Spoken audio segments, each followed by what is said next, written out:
India TV, आपकी आवाज। दिल्ली में शरद पवार के घर इंडिया अलायंस के कोऑर्डिनेशन कमेटी की बैठक। शरद पवार के घर जुटे केसी वेणुगोपाल, राघव चड्ढा, महबूबा मुफ्ती और तेजस्वी यादव। कोऑर्डिनेशन कमेटी की बैठक में ललन सिंह और अभिषेक बनर्जी नहीं हुए शामिल। डी राजा, सपा की तरफ से जावेद अली और डीएमके के टीआर बाबू भी शामिल हुए। आज की बैठक में सीट शेयरिंग पर नहीं होगी चर्चा। ज्वाइंट रैलियों में कौन कौन से मुद्दे उठेंगे, इस पर होगी बात। ज्वाइंट रैलियों की जगह भी हो सकती है तय।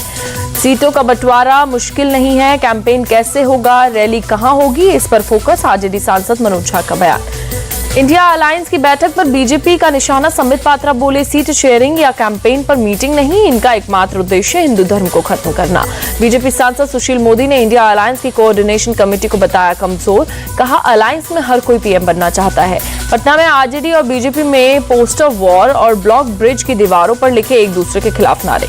कमलनाथ के नेतृत्व में लड़ रहे एमपी का चुनाव। कांग्रेस नेता रणदीप सुरजेवाला का बयान। बीजेपी जेडीएस गठबंधन पर बोले बीजेपी नेता केएस ईश्वरप्पा, कर्नाटक से कांग्रेस को हटाने के लिए एकजुट हुए। केंद्रीय कैबिनेट ने इकोट मिशन मोड प्रोजेक्ट के फेज 3 को दी मंजूरी। अनुराग ठाकुर ने दी जानकारी। केंद्र का महिलाओं को तोहफा, अगले 3 वर्षों में रसोई गैस के 75 लाख और मुफ्त कनेक्शन दिए जाएंगे। आप सांसद राघव चड्ढा ने महंगाई के मुद्दे पर केंद्र सरकार को घेरा। कहा, मोदी सरकार ने 30 साल की सर्वाधिक महंगाई देने का काम किया। 17 सितंबर को होगी सर्वदलीय बैठक। 18 सितंबर से शुरू होगा संसद का विशेष सत्र। G20 में बेहतर परफॉर्मेंस वाले पुलिसकर्मियों के साथ डिनर करेंगे पीएम मोदी। करीब 450 पुलिसकर्मियों को देंगे बधाई। नई संसद में 17 सितंबर को राष्ट्रपति फहराएंगे तिरंगा। सूत्रों के हवाले से खबर, 18 सितंबर से विशेष सत्र शुरू। भारतीय वायुसेना को मिला पहला C-295 ट्रांसपोर्ट एयरक्राफ्ट।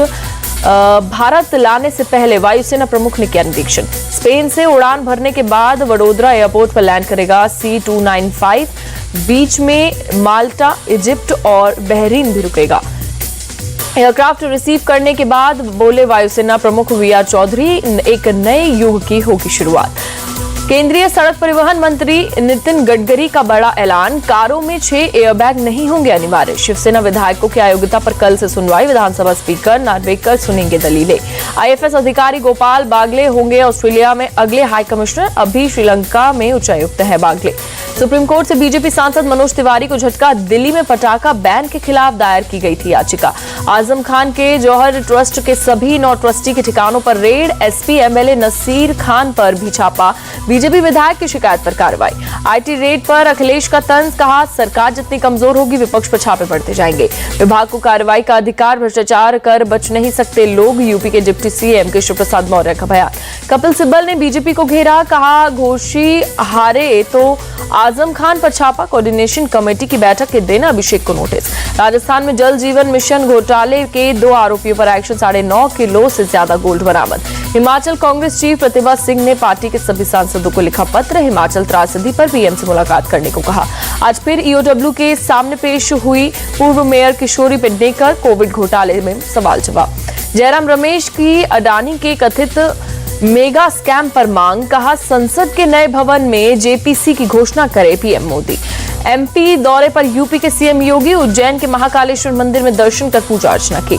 राजौरी के नरला इलाके में मुठभेड़ में 2 आतंकी ढेर। कल से चल रहे एनकाउंटर में 1 जवान शहीद। एमपी के ओंकारेश्वर में आदि शंकराचार्य की 108 फीट ऊंची प्रतिमा तैयार। सीएम शिवराज ने ट्वीट कर कहा, नए युग की शुरुआत। कावेरी जल विवाद पर बोले कर्नाटक डिप्टी सीएम, हमारे पास केवल 37 टीएमसी पानी।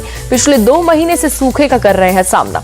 कावेरी जल बंटवारे पर केंद्रीय जल प्रबंधन बोर्ड का फैसला गलत। पूर्व सीएम कुमारस्वामी का बयान। राजस्थान में कल भी हड़ताल पर रहेंगे पेट्रोल पंप। अधिक वैट के विरोध में 2 दिनों की हड़ताल। आम लोगों ने भी वैट कम करने की मांग की। राजस्थान में करीब 110 रुपए प्रति लीटर की है पेट्रोल।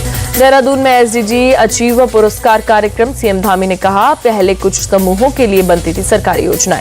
नेपाल में माउंट मनासलू पर चढ़ाई करेगी बीएसएफ की 18 सदस्यीय टीम। दुनिया की 8वीं सबसे ऊंची चोटी है माउंट मनासलू।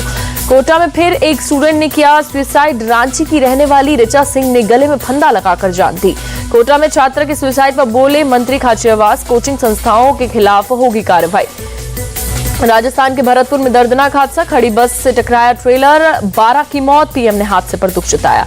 राजस्थान के हनुमानगढ़ में बोलेरो और बस में भीषण टक्कर। बोलेरो में सवार 4 की मौत, 1 घायल। बिहार के सीतामढ़ी में प्राइमरी स्कूल के बच्चे बीमार, मिड डे मील खाने के बाद उल्टी दस्त शुरू, सदर अस्पताल में भर्ती। जम्मू कश्मीर के अनंतनाग में आतंकियों से मुठभेड़, फायरिंग में 2 जवान घायल, 2 आतंकियों के फंसे होने की सूचना। पंजाब में लॉरेंस बिश्नोई के वसूली रैकेट का भांडाफोड़, 2 बदमाश अरेस्ट, 2 पिस्टल और कारतूस बरामद। उत्तराखंड वक्फ बोर्ड का फैसला, 117 वक्फ बोर्ड मदरसों में लागू होगा एनसीईआरटी सिलेबस। बाराबंकी के सिविल लाइंस इलाके में कई फीट भरा पानी, गाड़ियां, घर, ऑफिस डूबे, लोग परेशान। शिमला के समर हिल शिव मंदिर का प्रियंका गांधी ने लिया जायजा, 14 अगस्त को लैंडस्लाइड में गई थी 19 लोगों की जान। जम्मू पुंछ नेशनल हाईवे पर कालीधार के पास लैंडस्लाइड, चपेट में आई एक गाड़ी, वाहनों की लगी कतार।